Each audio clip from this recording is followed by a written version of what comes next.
Well, this video is coming out sooner than expected. Welcome back to the second installment of the three-part series on countering and defeating each Phantom Troupe member, in annoying detail. This time around, however, I will spare you an exhaustive account of all the premises underlying these matchups, and give you the abridged version instead. 1. I'm not using a specific character, but a hypothetical challenger who primarily scales with an N proficiency level of the specific troupe member he is hunting. 2. No assassinations. 3. The challenger has the initiative advantage, which equates to him having enough time to at least initiate his ability if it requires no more than a few seconds of prep time, e.g. Gon taking a few seconds to charge up his Jajunkin. 4. The challenger has perfect info on the PT member he's going up against, while vice versa is not the case. 5. For the challenger, winning entails killing or permanently incapacitating his target. 6. Escape is an option for the spiders. And 7. While I will prioritize arming our challenger with a Hatsu we've seen in the series proper, I may resort to imagined but very much possible Hatsu concepts if I really have to in order to properly counter a specific character. With all that said and established, let's get into it. Let's kick things off with one of my two favorite troupe members, Nobunaga Hazama. Nobunaga is an enhancer, which you probably wouldn't have guessed upon seeing the troupe's arm wrestling list. As an enhancer, my man's ranked lower than the conjurer with literal goddamned holes in his arms.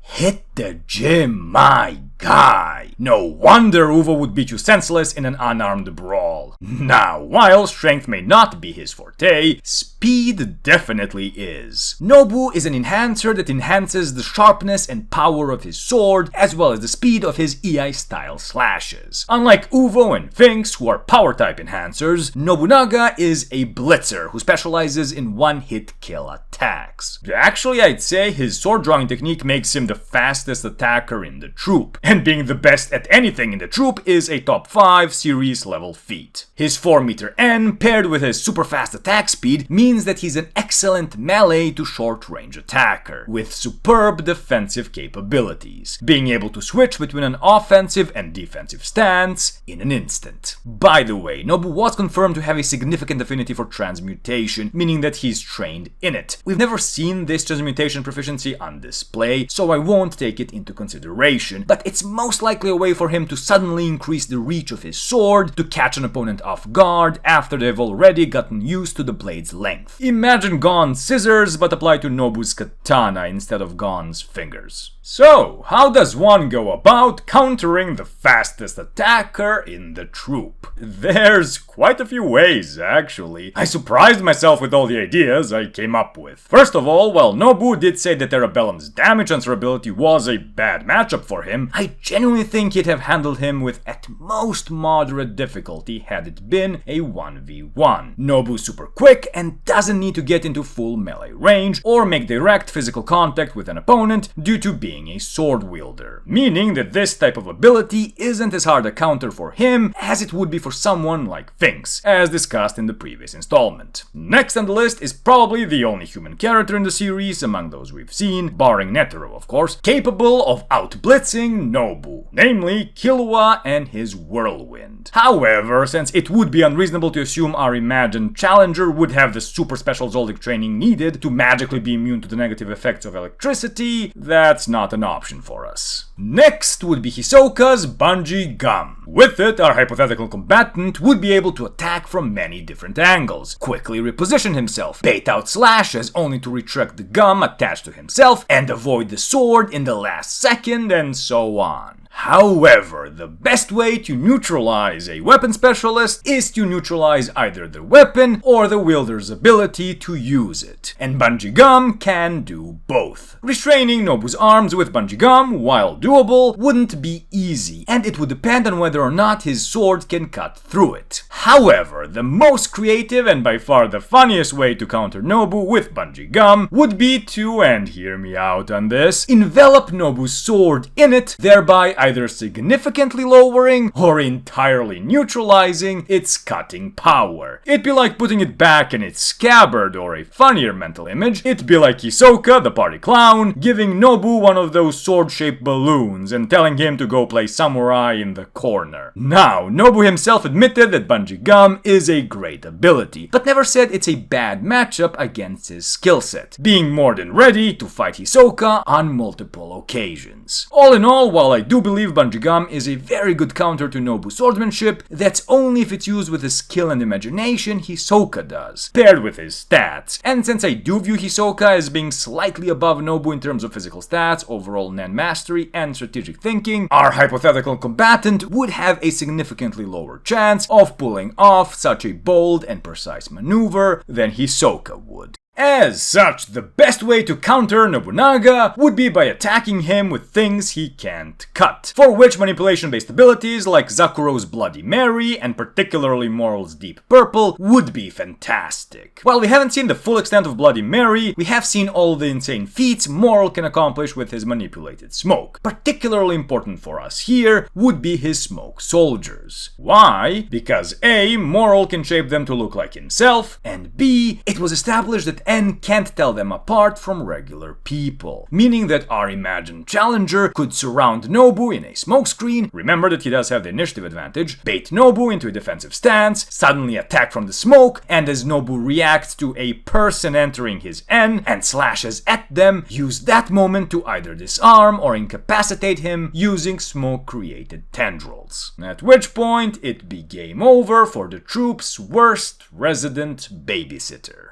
For reasons that will be made clear in a moment, let's cover Franklin Bordeaux next. As the largest, heaviest, and fourth strongest member of the Troupe, Franklin's a mass monster unlike few in the series. By looking at him and his build, you might think he's an enhancer, and you'd be half right, since our Frankenstein's monster is an enhancement midpoint emitter, i.e. an emitter who either naturally or due to intense training in enhancement has come to learn and acquire it at practically the same pace as a natural-born enhancer would. His impressive strength and durability, owing to his build and high affinity for and proficiency in enhancement, paired with his double machine gun, an emission-based Hatsu that allows Franklin to fire off potent long-range Nen projectiles from his fingers at an incredible rate, makes him a nightmare to fight at any range, from long to melee. This capacity to fight at basically any range makes Franklin one of, if not the absolute best all-rounder in terms of waging combat unrestricted by range in the Troupe. He's also the only emitter, so that does check out, to be fair. While great for him, this has also made coming up with a counter for Franklin a pain in the butt. So, how do you go about countering him then? Actually, he's pretty much the only PT member whom I don't have a hard counter for. Seriously, think about it. What ability would be a hard counter to Franklin? Not just his ability, I mean his whole skill set. And I'm not talking about Hatsu like Second Prince Camilla's stupid cat that counters pretty much anyone who doesn't have info on it or isn't quick enough to escape from its clutches. Even a far-fetched,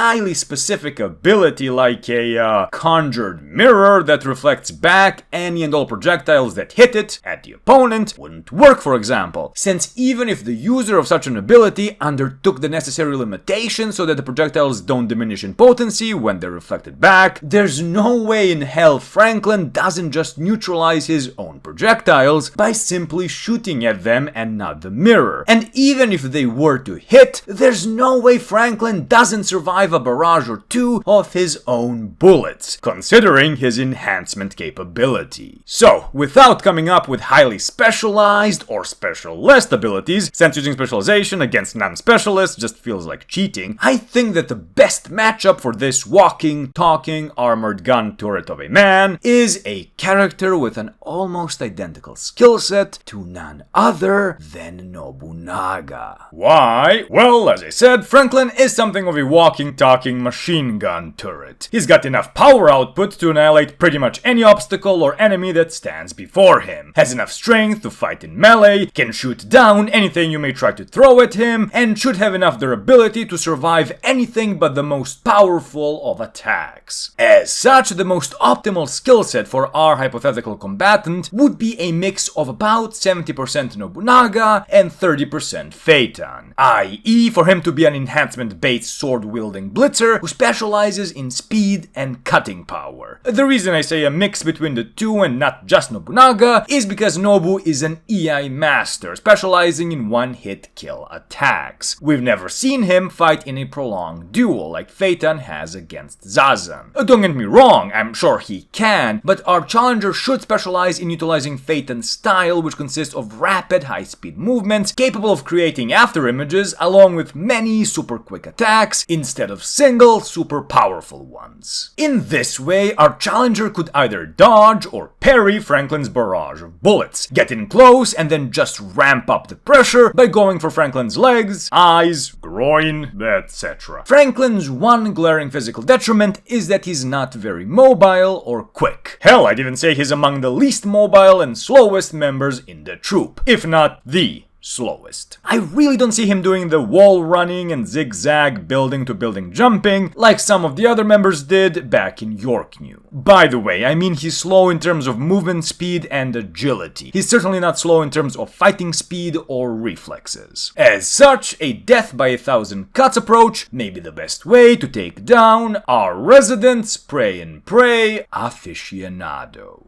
Next, let's tackle one of the most tragic and depressing members of the Phantom Troupe, Pakunoda. Paku was a specialist with the ability to read minds on contact. An offshoot of said ability was her memory bombs, conjured bullets which could either imbue her own memories into someone or erase specific ones she had previously read in the target. Surprisingly, despite primarily using revolvers to fight at long range, Paku's ranked 11th among the spiders strength-wise. This, while Shizuku, whose main offensive use of Blinky is to use it as a glorified club, is one rank below the gone-totting femme fatale.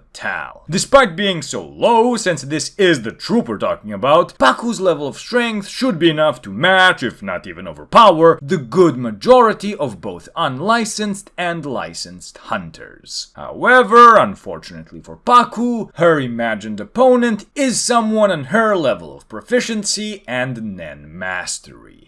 As you may have noticed, Paku's Hatsu isn't really optimized for combat, to say the least. As far as we know, she's using regular revolvers, which aren't even particularly good against nen-using fodder, let alone someone on her level. The only possible offensive use of her ability is to hit someone with a memory bomb containing her own memories, and then either continue shooting or clubbing them with her revolvers while they're stunned, since it seemingly takes a short bit of time for the target to process the information. However, that seemingly requires of her to hit her target square in the head, which in this case is a tall order. Her status as a specialist does mean that even with a suboptimal combat Hatsu, Paku could have proven to be much more dangerous than she appeared. However, just because someone is a specialist doesn't mean they're inherently stronger than someone on the same level of nen proficiency who isn't. It just means they had the inherent potential to be so. Paku really wasn't much of a combatant and chose not to spec into it more than it was necessary. As such, just like with Shizuku, a nen user on Paku's level of nen proficiency but with an actual combat-attuned Hatsu and perfect info would be able to defeat her on that basis alone. Blitzing, overpowering, outgunning, or outhaxing are all on the table. No hard counters necessary.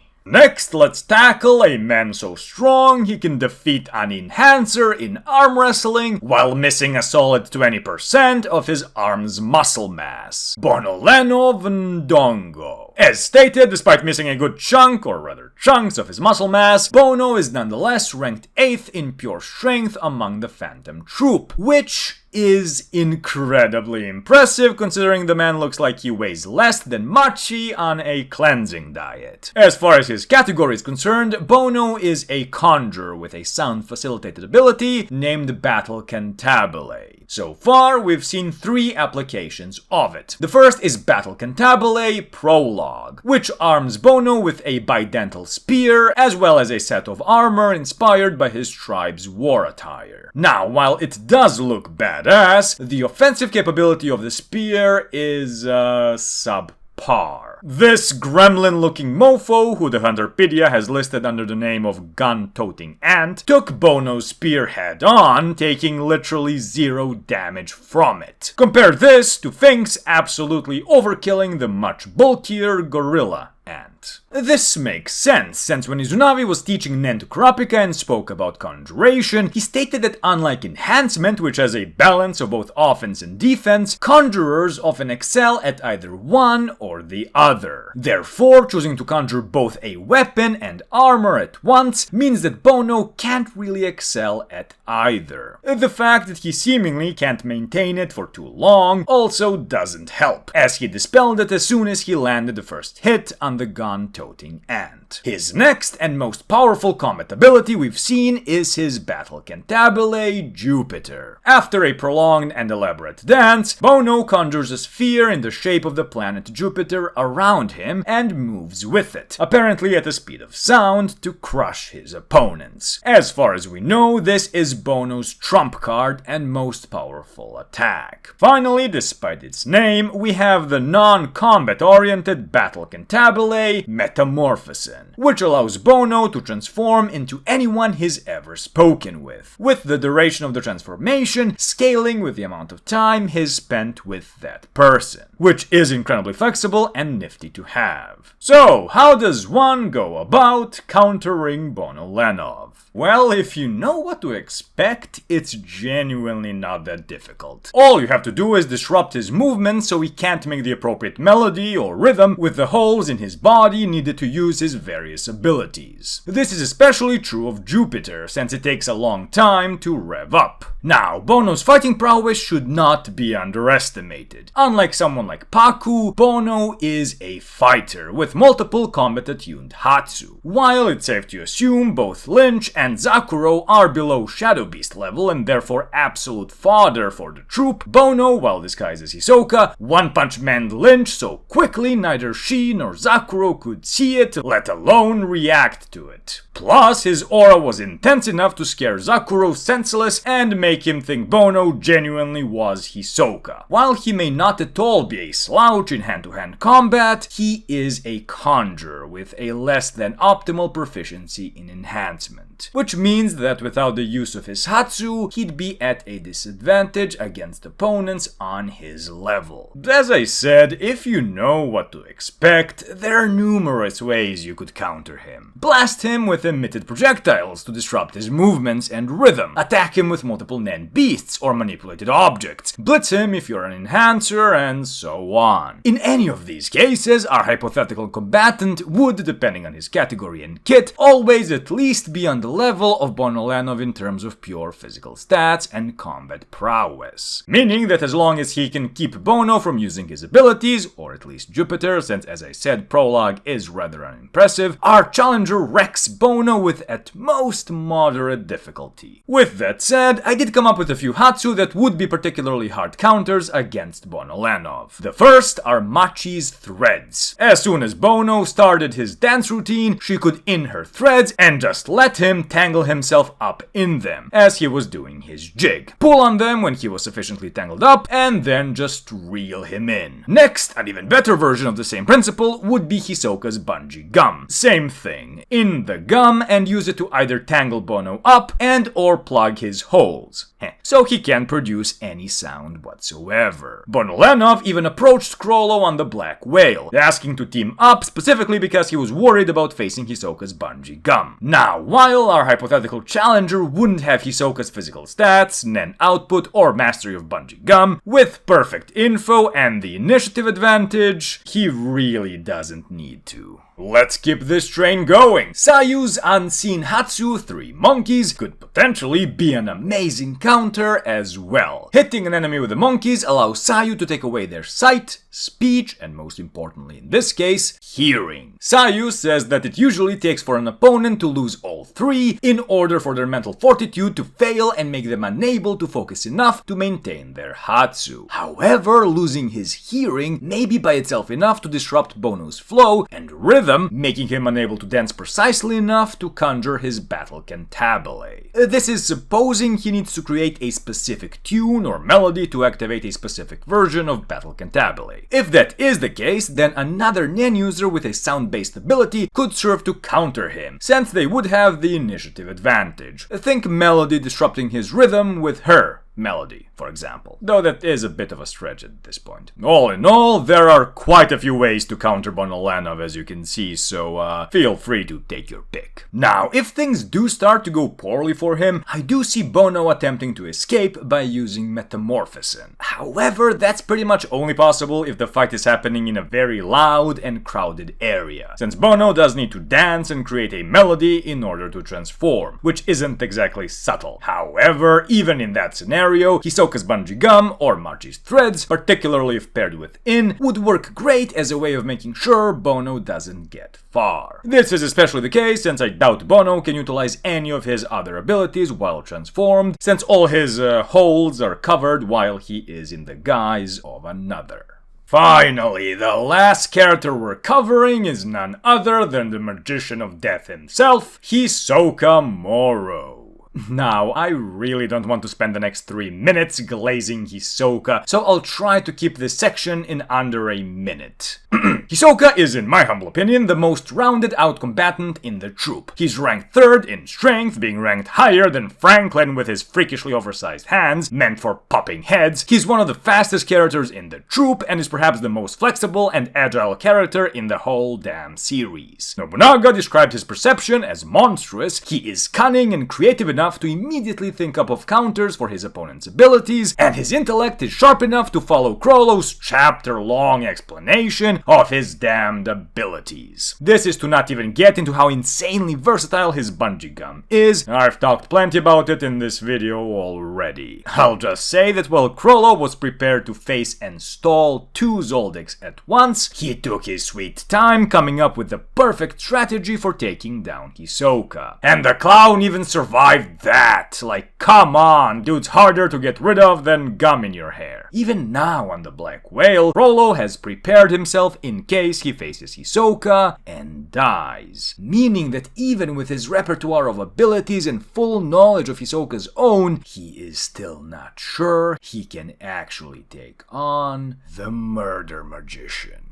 Glazing over. Let's kill this fucker. The question is how? Well, I've got to hand it to Hisoka, cause he's the first character thus far that has forced me to counter him with a Hatsu concept we've never actually seen in the series proper. As I said in the beginning, I'll always try to go for already existing Hatsu when coming up with these counters, but Hisoka's forced my hand. Since after going through almost every Hatsu we've seen and pitting it against Hisoka's skill set and ability, I could always think of ways for him to come out on top. Again, this is without resorting to things like Camilla's stupid cat, since that'd be boring. Plus, I'm pretty sure Hisoka can dodge it. For example, while I do see Moral's Deep Purple and Razor's Devils as great matchups for Hisoka and his bungee gum, neither feel like hard enough counters to me. Hence why I resorted to coming up with the following. A Nen user of Hisoka's caliber, capable of freely controlling either fire or ice. Why? Well, because both rubber and gum lose their respective properties of rubberiness and gumminess when exposed to either hot or cold temperatures, especially if the temperature change is significant and sudden.